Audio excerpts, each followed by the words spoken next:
Hello. എന്നെ അറിയാവുന്നവരോട് ഞാൻ പണ്ടേ പറഞ്ഞിട്ടുണ്ട്, narcotics is A dirty business.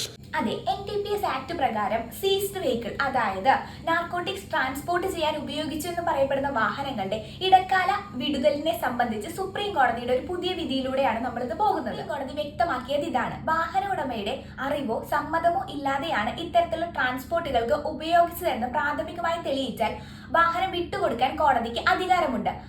2022 disposal rules ഈ ഒരു പ്രത്യേക അധികാരത്തെ ഒരിക്കലും എടുത്തു മാറ്റുന്നില്ല.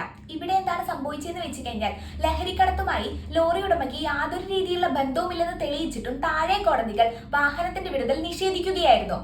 ഇതിനുശേഷം സുപ്രീം കോടതി ഇടപെട്ട് ഈ ഉത്തരവിനെ റദ്ദാക്കുകയാണ് ചെയ്തത്. ഒരു നിരപരാധിയായ ഉടമയെ വിചാരണ തീരും മുമ്പ് തന്റെ വസ്തുവിൽ നിന്ന് അകറ്റി നിർത്തുന്നത് ഒരു തരത്തിലുള്ള നീതിക്ക് നിരക്കാത്ത കാര്യമല്ലേ?